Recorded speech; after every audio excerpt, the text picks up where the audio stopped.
Hello, everybody, and a good day to you all. Today I'm talking about Invincible Season number 3, episode number 7. What have I done? In this episode here, the whole world gets attacked by a bunch of different versions of Mark from different universes, and all of them are bad because Enstrom Levy is back. Even though he had his face mashed into mashed potatoes, he pretty much mashed his face. Mark punched this dude's face into mashed potatoes, and somehow he survived that. How? I don't know. Comic books? Because he should be dead. His face was everywhere. It's like his mouth is still it's his tongue. Like how? Okay, I guess. I mean, maybe he has so much brain that it was still firing. I don't know. Because Mark mashed his head in. I mean, it wasn't like he just knocked him out. He's like, little cracks. No, his face was smashed in. It was like and spread out.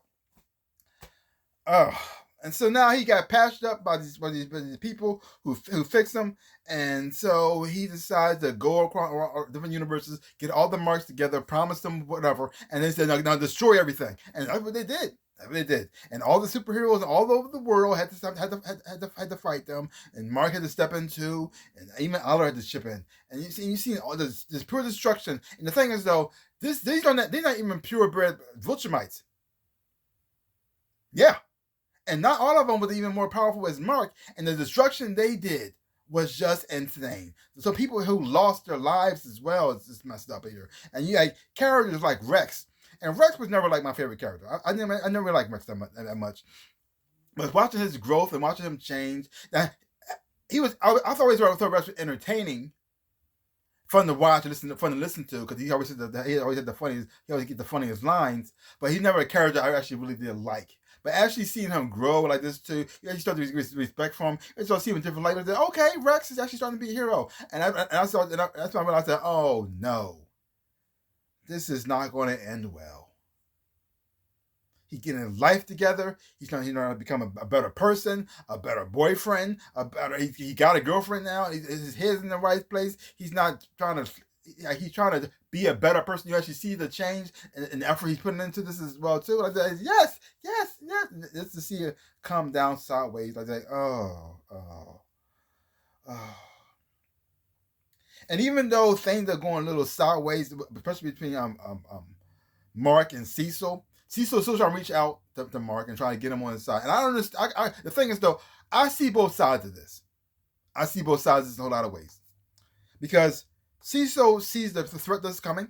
He knows what's going to happen. He sees the destruction that Viltrumite can do. And again, these are not even pure blood Viltrumites. These are all half. And so, and destruction, their power alone was just insane.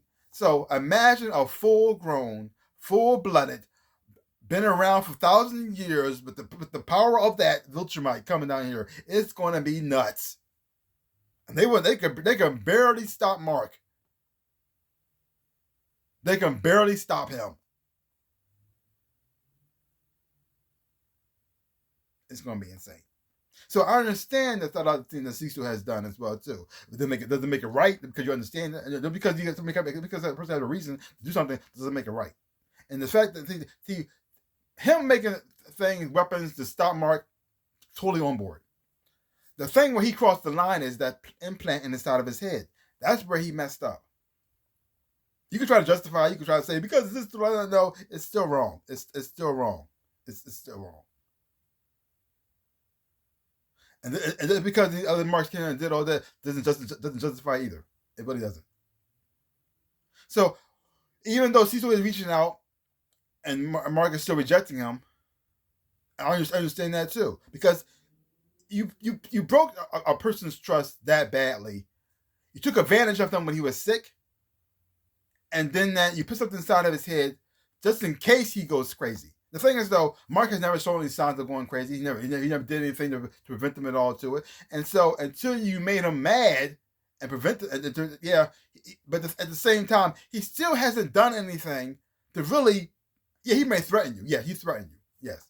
And he grabbed you by the neck. But at the same time, he still hasn't really done anything to make you say, yeah, it's justified. Not really. Because the only people he actually really killed were those robots, and they were already dead. So that was that. a little destruction of property.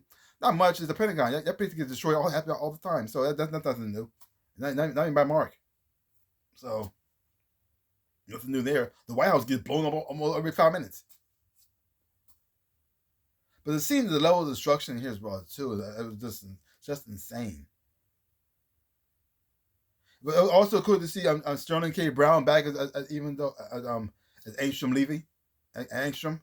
Even though I don't know how he survived that situation, but it was good to see him back as well too. He is a messed up, crazy villain, a person who blames. Here's the thing: it's interesting. We got two people here. We got Powerplex and we got Angstrom. Two people who are blaming Mark for things he has no control over. In some ways, Mark is responsible. At the same time, he's not.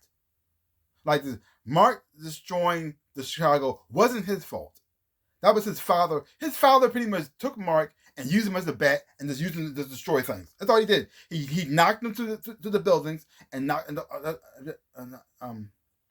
which caused all the people on the street level to die. He knocked him down to the sub level and used his body to kill people on the train. Like this, he pretty much battered him around and used his body as a weapon to cause a lot of destruction. And Mark was trying to do the best to stop him, which he could not do. But yeah, he's getting. But yet you got people like Power Brothers blaming him for something he had no control over. Yeah, Angstrom Levy,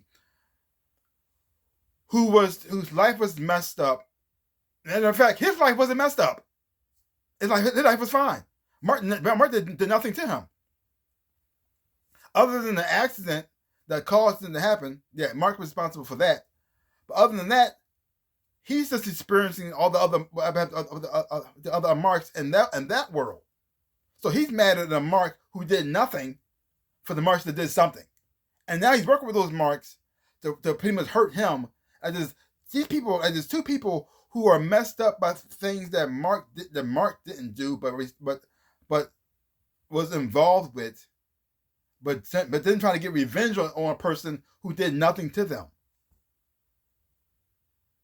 Like Mark didn't kill his sister. Omni-Man did. Omni-Man's not there. So yes, Mark did destroy all those other worlds where Ancient Lady's talking about, but not yours. Yes, Mark did that. So and you got Mark feeling the responsibility of all these actions, taking it on himself, even though even the interesting part, he mentions that I know I'm not responsible for this. I know I'm not, but at the same time, I am the source of all these things. And a part of that is true. He may not have been responsible for it. He may not have started it. He may not even made the stuff happen, but he is the source of all the problems. Anyway, it still goes back to him in some type of way. Like this, he didn't kill that Powerplex's family. Powerplex killed his family, but he's mad at Mark for the destruction and what happened to his sister, which is not really Mark's fault. It is his father's fault. But in a way, the thing is though, in a way he did kill his sister because it was his body that did it, but it wasn't him that caused it. So this weird state of messed upness. I don't know what to say, but it's just messed up. The voice acting on the show is just amazing, especially from Stephen Young. Because the thing is, though, you can tell he's playing the same person, but he changes his voice slightly in different ways to make it sound like he's playing somebody different, and expresses that in different ways. Showing him talking through all the different Marks. It was very interesting. I really did enjoy the performance in that as well too. Like some is more mature, some is more cold, others as well. And even though they were the same person, they all had different personalities, which I thought was pretty quite nice because it's all voiced by the same guy, which is like an amazing job with that as well too. It's very, very, very emotional at the same time, very devastating, sad, but action packed and very interesting to watch at the same time because you just want to see how the Marks were, their personalities, what their motivation is as well too. Great episode. Messed up though. We also got to see other heroes from the Image universe as well.